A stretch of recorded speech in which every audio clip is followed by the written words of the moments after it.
Good morning साथियों।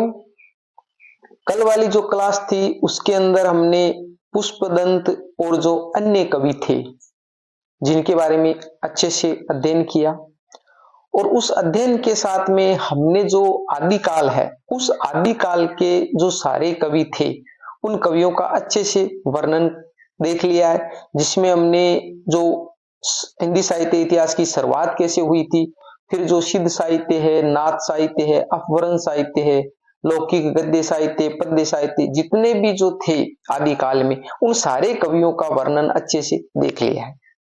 आज इस क्लास के अंदर हम जो पीछे हमने सिद्ध साहित्य और नाथ साहित्य में से संबंधित जो क्वेश्चन में आपसे पूछता हूं कि इनके जवाब आपको कमेंट में देने होते, उन सारे क्वेश्चनों का आज एक बार वापस रिवीजन करेंगे तो हमारे एक बार वो है वापस ताजा हो जाएंगे।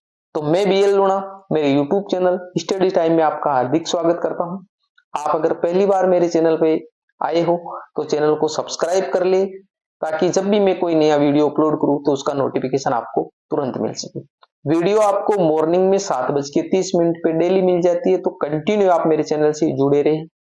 आपको हिंदी साहित्य का इतिहास, काव्य शास्त्र, व्याकरण, जितने भी जो हमारे हिंदी से रिलेटेड टॉपिक है वो सारे टॉपिक आपको मेरे चैनल पे देखने को मिल जाएंगे। इसके अलावा जो फर्स्ट ग्रेड और जो सेकंड ग्रेड है उसकी मैंने पहले से ही अच्छे से कोर्स को करवा रखा है और सारे वीडियो आपको कंटिन्यू एक प्लेलिस्ट बनी हुई है, फर्स्ट ग्रेड की अलग है और सेकंड ग्रेड की अलग है, वहां पर सारे वीडियो आपको कंटिन्यू मिल जाएंगी। इसकी जो पीडीएफ फाइल है वो मैं टेलीग्राम पे सेंड करता हूँ, उस टेलीग्राम का लिंक है मेरे वीडियो के डिस्क्रिप्शन बॉक्स में, तो आप उसको ज्वाइन कर लीजिए। जो पहले मैंने जितने भी जो कुछ भी चीज करवाई है उसकी सारी पीडीएफ फाइलें वो मेरे टेलीग्राम पे है और ये आदिकाल हमारा कंप्लीट हो गया। इसकी भी पीडीएफ में 1-2 दिन के अंदर आपके टेलीग्राम पे सेंड कर दूंगा, तो आप टेलीग्राम को ज्वाइन जरूर कर लीजिए। बिना समय गमाए हम शुरुआत करते हैं आज की क्लास की। तो देखिए रिवीजन क्लास है ये, यानी पीछे जो हमने पढ़ा है वही क्वेश्चन है वो वापिस हम देख रहे हैं, तो एक बार हमारा वापिस रिवीजन हो जाएगा। तो देखिए कहपा के गुरु का क्या नाम था, तो इसका गुरु है उसका नाम था जालंधरपा, जो हमने पढ़ा है कहपा के बारे में पढ़ा है, तो इसका जो गुरु है उसका नाम क्या था, जालंधरपा था, जालंधरपा। और इनके जो समय की बात करें तो कहपा उसका समय वो 820 ईस्वी के लगभग था, 820 ईस्वी के लगभग था। अब दूसरा जो क्वेश्चन है वो देखिए, कहपा ने कुल कितने ग्रंथ लिखे थे, तो इसने मैंने आपको पढ़ाया उस टाइम बताया था 74 ग्रंथ लिखे थे। कुल कितने ग्रंथ लिखे थे, 74 ग्रंथ लिखे थे। इसकी जो रचनाओं की बात करें कहपा के तो चर्याचर्य विनिश्चय और कहपा गीतिका, ये 2 इसकी रचनाएं थी, चर्याचर्य विनिश्चय और कहपा गीतिका। तो कहपा गीतिका तो इसके नाम से आपको याद रह जाएगी, एक रचना वो आपको इसको याद रखनी है। और इनका जो जाति की बात करें तो ये ब्राह्मण थे, मैंने आपको इसके बारे में सारों के बताया था। आपने जो शुरुआत की थी तो मैंने बताया था सरहपा, सबरपा, लुईपा, डोमीपा, कहपा, इस प्रकार बताया था। तो एक बार वापस रिवीजन कर लेते। सरहपा, फिर नाम आया था सबरपा, फिर नाम आया था डोमीपा, फिर हमारा कहपा और फिर नाम आया था,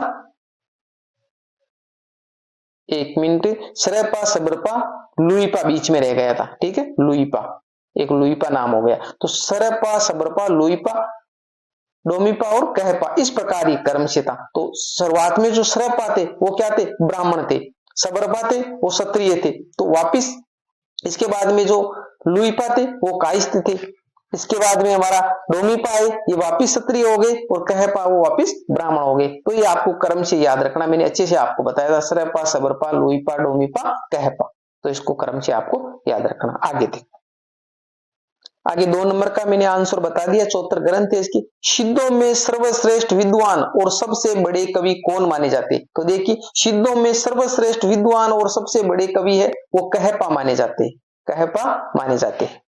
अब देखिए आपको कंफ्यूजन नहीं होना, सिद्धों में सर्वश्रेष्ठ विद्वान और सबसे बड़े कवि है वो कहपा है, बड़े कवि। तो आपको इस प्रकार याद रखिए, सिद्धों में सर्वश्रेष्ठ विद्वान और बड़े कवि, बड़े कवि तो क्या नाम आ रहा, तो इससे याद रख लीजिए कहपा, इस प्रकार याद रख लीजिए। अब जो 84 जो सिद्ध थे उस 84 सिद्धों में सबसे जो ऊंचा स्थान माना गया वो लुइपा का माना गया है, लुइपा का माना गया, यानी सबसे ऊंचा स्थान है वो लुइपा का था। डोमिपा किस जाति के थे? अभी मैंने आपको बताया था, सरपा, सबरपा, लुइपा, डोमिपा, कहपा। तो डोमिपा वो क्षत्रिय थे, क्योंकि जो ब्राह्मण से स्टार्ट होता है, तो सरपा वो ब्राह्मण था, सबरपा है वो क्षत्रिय था, फिर उसके बाद में लुइपा वो काइस था, फिर डोमिपा वापिस क्षत्रिय, और फिर आगे वो कहपा वो वापिस ब्राह्मण है। तो इस प्रकार आपको ध्यान में रखना है। विरूपा के शिष्य कौन माने जाते हैं? तो विरूपा के शिष्य वो डोमिपा माने जाते हैं। आगे देखिए 6 नंबर का क्वेश्चन,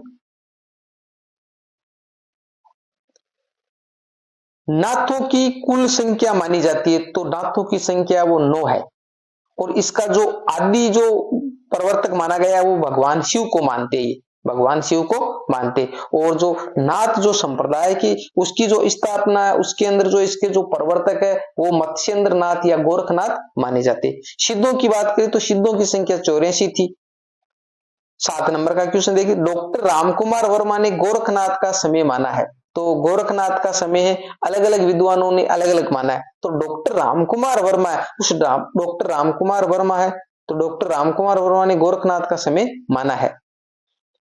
ये देखिए यहाँ पर जो गलत लिखा हुआ है डॉक्टर रामकुमार, ये 845 ईस्वी है, ये डॉक्टर रामकुमार वर्मा ने नहीं माना। 845 ईस्वी वो राहुल सांकृत्यायन ने माना है, राहुल सांकृत्यायन। तो इसको आप थोड़ा सही कर लीजिए, ये राहुल सांकृत्यायन है। 845 ईस्वी राहुल सांकृत्यायन ने माना। डॉक्टर रामकुमार वर्मा और आचार्य रामचंद्र शुक्ल ने 13वीं शताब्दी माना है, 13वीं शताब्दी। ये थोड़ा ध्यान रखना, इसमें सुधार कर लेना। 845 ईस्वी और राहुल सांकृत्यायन ने माना है, और डॉक्टर रामकुमार वर्मा और आचार्य रामचंद्र शुक्ल ने 13वीं शताब्दी माना है। आचार्य हजारी प्रसाद द्विवेदी की बात करें तो उन्होंने 9वीं शताब्दी माना है, 9वीं शताब्दी माना है। इसके बाद में जो पीताम्बर दत्त जो बर्थवाल थे, इन्होंने इसको 11वीं शताब्दी माना है। तो राहुल सांकृत्यायन ये जो हमारे गोरखनाथ है, इनका समय अलग अलग विद्वानों ने अलग अलग माना है, और आपको अच्छे से इसको ध्यान में रखना, क्योंकि इनके बारे में अक्सर पूछते हैं। आगे देखो, आगे हमारा जो 8 नंबर का क्वेश्चन है, डॉक्टर पीताम्बर दत्त बर्थवाल ने गोरखनाथ की प्रमाणिक रचनाओं की संख्या मानी है, तो 14 रचना, यानी जो पीताम्बर दत्त बर्थवाल है वो मानते हैं कि गोरखनाथ की जो रचनाओं की संख्या वो कितनी है? 14 है। 9 नंबर का क्वेश्चन है, मत्स्येंद्र नाथ का वास्तविक नाम था, तो मत्स्येंद्र जो नाथ है उसका वास्तविक नाम है वो विष्णु शर्मा था।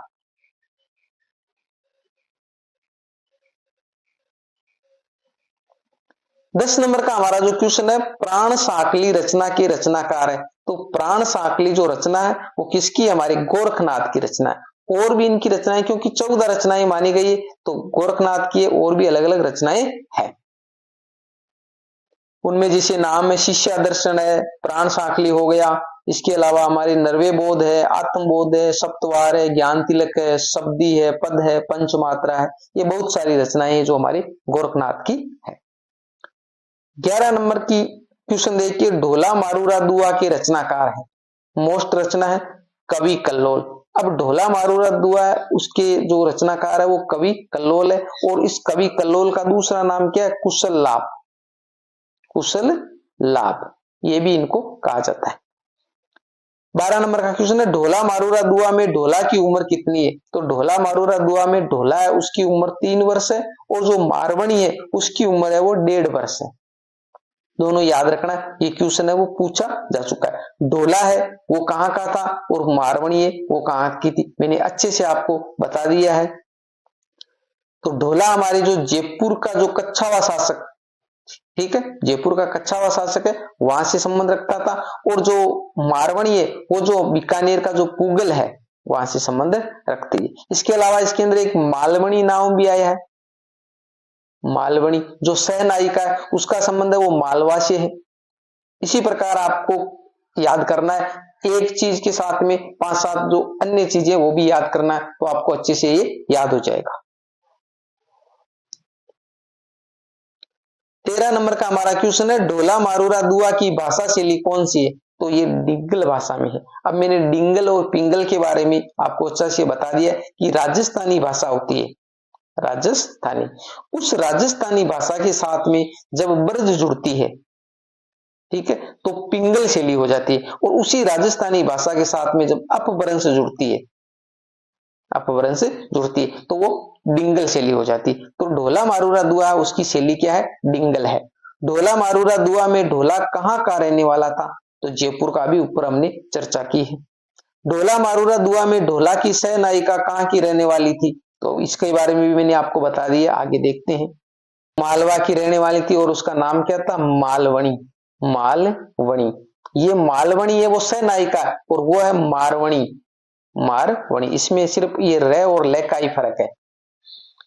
16 नंबर का जो क्वेश्चन है वो देखिए, आध्यात्मिक रंग के चश्मे आजकल सस्ते हो गए, ये वाक्य किसने किसके लिए कहा था, तो ये बात है आचार्य रामचंद्र शुक्ल ने विद्यापति के लिए कही थी।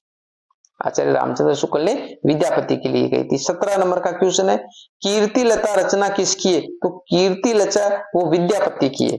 और इसकी जो भाषा की बात करें तो अवहट है। अवहट का मतलब अपभ्रंश हो गया।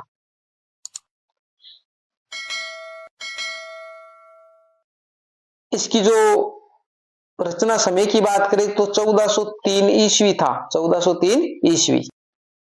आगे हमारा 18 नंबर का क्वेश्चन है, आचार्य हजारी प्रसाद द्विवेदी ने कीर्ति लता को क्या कहा है, तो कीर्ति लता को कहानी कहा है आचार्य हजारी प्रसाद द्विवेदी ने। 19 नंबर का हमारा क्वेश्चन है, पदावली का रचना काल है, तो 1380 ईस्वी, यानी पदावली वो 1380 के अंदर है और कीर्ति लता और कीर्ति पताका वो 1403 ईस्वी में। ठीक है, इन रचनाओं का जो समय है वो भी आपको ध्यान में रखना है। 20 नंबर का क्वेश्चन है, विद्यापति किस मत के अनुयायी थे, तो शैव मतानुयायी, यानी भगवान शिव है उसकी आराधना करते तो शैव मत को मानने वाले थे। शैव मत को जो शिव के जो उपासक थे वो शैव कहलाए और जो विष्णु के उपासक थे वो वैष्णव कहलाए। 21 नंबर का हमारा क्वेश्चन है, वसंत विलास रचना के रचनाकार है, तो वसंत विलास है वो अज्ञात कवि की रचना है। वसंत विलास है वो किसकी है, अज्ञात कवि की रचना है। अब इसके अंदर जो वसंत विलास है उसके अंदर हमारे को क्या मिलता है, वसंत विलास है वो एक अज्ञात कवि की, और इसके अंदर कितने 84 दोहे है। उस 84 दोहों के अंदर जो वसंत ऋतु के अंदर जो स्त्रियों पर क्या प्रभाव पड़ता है उसके बारे में हमारे को इसके अंदर वर्णन देखने को मिलता है। और ये एक 13वीं शताब्दी की रचना मानी जाती है। जो वसंत विलास है वो किसी 13वीं शताब्दी की। 22 नंबर का हमारा क्वेश्चन है, वसंत विलास रचना का संपादन किस वर्ष में किया गया है, तो 1952 ईस्वी में इसका संपादन किया गया था। और 1952 में इसका संपादन किसने किया था, केशव राय, केशव राय हर्षदयाल ने, हर्षदयाल इसने इसका संपादन किया था। 23 नंबर का क्वेश्चन है, वसंत विलास रचना का रचना काल माना जाता है, ऊपर हमने चर्चा कर ली 13वीं शताब्दी। 24 नंबर का हमारा क्वेश्चन है, वसंत विलास रचना में कितने दोहों का वर्णन मिलता है, तो 84 दोहों का वर्णन मिलता है। 25 नंबर का हमारा क्वेश्चन है, वसंत विलास रचना का प्रधान रस है, तो वसंत विलास रचना उसके अंदर श्रृंगार रस का वर्णन, क्योंकि वसंत विलास में जो हमारे को वसंत ऋतु में स्त्रियों पर क्या प्रभाव पड़ता है तो उसके बारे में तो वो श्रृंगार से संबंधित वर्णन है। अगर आपको नहीं भी पता चल रहा है तो ऐसा अगर थोड़ा बहुत आपको अनुभव हो, इसके बारे में कुछ पॉइंट याद हो तो भी आप इसको कर सकते हो, इसके अंदर श्रृंगार रस ही है। 26 नंबर का हमारा क्वेश्चन है, जयचंद प्रकाश रचना के रचनाकार है, तो भटकेदार, यानी जयचंद है वो जयचंद प्रकाश है वो भटकेदार की रचना है।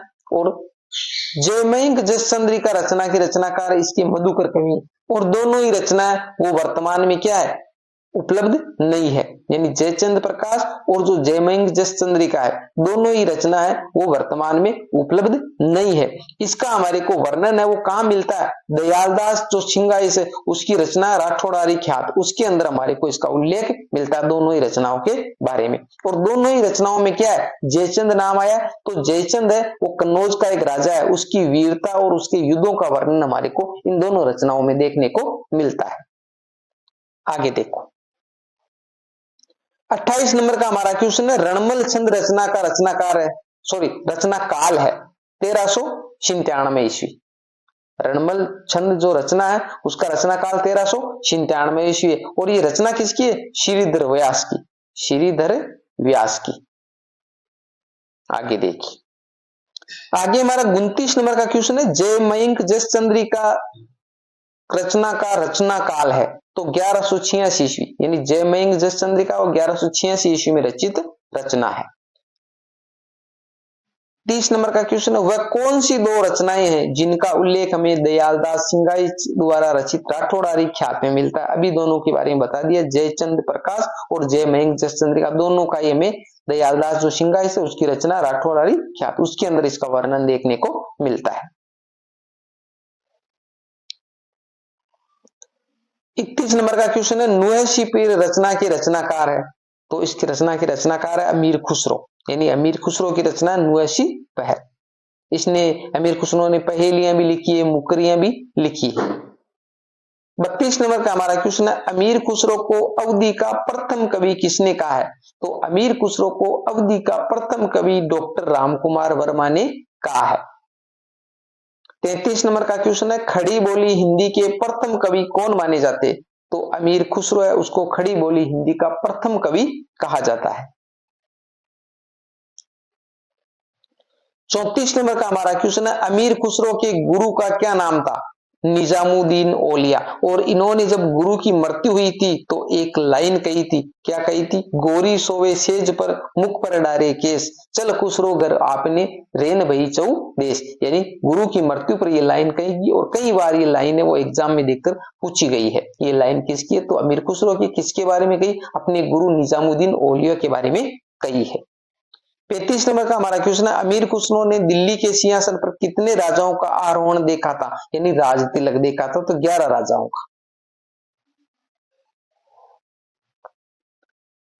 36 नंबर का हमारा क्वेश्चन है, उक्ति व्यक्ति प्रकरण किसकी रचना है। तो उक्ति व्यक्ति प्रकरण दामोदर शर्मा की रचना है। वर्ण रत्नाकर के रचनाकार है ज्योतिश्वर ठाकुर, यानी उक्ति व्यक्ति प्रकरण है वो दामोदर शर्मा की है, और वर्ण रत्नाकर है वो ज्योतिश्वर ठाकुर की है। इसके जो रचना की बात करें तो ये जो उक्ति व्यक्ति प्रकरण है ये 12वीं शताब्दी की रचना है, और ये है वो वर्ण रत्नाकर ये 14वीं शताब्दी की है। और जो राहुल वेल रचना है रोड़ा कवि की वो कितनी, वो 10वीं शताब्दी की। इस प्रकार इसको क्रम से आप याद कर लीजिए। 38 नंबर का क्वेश्चन है, शिलांकित रचना किसे कहा जाता है। तो राहुल वेल, यानी राहुल वेल है वो किसी कॉपी पेज जो पन्ने होते हैं उसमें लिखी हुई नहीं है, कागज पे लिखी हुई नहीं है, ये एक शिलांकित रचना। शिला का मतलब जो पत्थर होते हैं, पत्थर की जो शिलाएं, तो उन पत्थरों पर ये लिखी हुई रचना है। तो शिलांकित रचना मानी जाती है प्रथम शिलांकित रचना राहुल वेल, जो रोड़ा कवि की रचना है। 39 नंबर का क्वेश्चन है, राहुल वेल रचना के रचनाकार है तो रोड़ा कवि है। 40 नंबर का हमारा क्वेश्चन है, हिंदी में नखशिख परंपरा का आरंभ किस रचना से माना जाता है। यानी नखशिख परंपरा का वर्णन नाखून से लेकर शिख यानी चोटी तक का जो वर्णन है वो हमारे को राहुल वेल रचना में देखने को मिलता है, जो शिलांकित रचना है। तो देखो प्रथम शिलांकित रचना वो भी राहुल वेल है, प्रथम जो नखशिख वर्णन है वो भी हमारे को राहुल वेल में देखने को मिलता है। 41 नंबर का क्वेश्चन है, स्वयंभू का समय माना जाता है, यानी जो स्वयंभू है उसका समय माना जाता है। तो स्वयंभू का समय है वो 8वीं शताब्दी माना जाता है, और 783 ईस्वी है। ईस्वी में पूछे तो 783 ईस्वी, और शताब्दी में पूछे तो 8वीं शताब्दी है। आगे देखिए, ये रहा 783 ईस्वी। 42 नंबर का हमारा क्वेश्चन है, पौमचरियु किसकी रचना है। तो पौमचरियु है वो किसकी है, स्वयंभू की रचना। और पौमचरियु में हमारे को क्या मिलता है, राम के चरित्र का वर्णन, राम के चरित्र का वर्णन मिलता है। और रिठनेमी चरियु है उसके अंदर क्या मिलता है, कृष्ण के चरित्र का वर्णन मिलता है, और वो भी हमारी स्वयंभू की रचना है। स्वयंभू छंद है, पंचमी चरियु है, ये सारी रचनाएं किसकी है, स्वयंभू की है। अपभ्रंश का वाल्मीकि किसे कहा जाता है। तो अपभ्रंश का वाल्मीकि है वो स्वयंभू को कहा जाता है, स्वयंभू को अपभ्रंश का वाल्मीकि कहा जाता है। और जो पुष्पदंत है, पुष्पदंत है उसको क्या कहा जाता है, उसको अपभ्रंश का वेदव्यास कहा जाता है, अपभ्रंश का भवभूति कहा जाता है। 44 नंबर का क्वेश्चन है, पौमचरियु रचना में किसका वर्णन मिलता है। तो राम के चरित्र का वर्णन मिलता है, ऊपर चर्चा हमने कर ली है। आगे हमारा 45 नंबर का क्वेश्चन, अपभ्रंश की प्रथम कड़वकवध रचना किसे माना जाता है। तो पौमचरियु, यानी जो स्वयंभू की रचना है पौमचरियु वो क्या मानी जाती है, अपभ्रंश की प्रथम कड़वकवध रचना मानी जाती है। अब देखिए हमने 45 क्वेश्चनों के अंदर जो ये जो सारा जो साहित्य था इसके बारे में अच्छे से अध्ययन कर लिया है। आगे जो हमारा आदिकाल है वो कंप्लीट हो चुका है और कल वाली जो क्लास होगी उसके अंदर जो आदिकाल के अंदर हमने जितने भी कवि पढ़े हैं सारे जो क्वेश्चन है उन क्वेश्चनों का एक बार फिर से रिवीजन करेंगे तो हमारा अच्छे से रिवीजन हो जाए। उसके बाद में हम जो भक्तिकालीन जो कवि है उसके बारे में शुरुआत करेंगे। उम्मीद करता हूं ये क्लास आपको अच्छी लगी होगी। अगर अच्छी लगी है तो इसको लाइक करिए, अपने दोस्तों के साथ में भी शेयर कीजिए। मिलते हैं अगली वीडियो में, तब तक के लिए जय भीम जय भारत।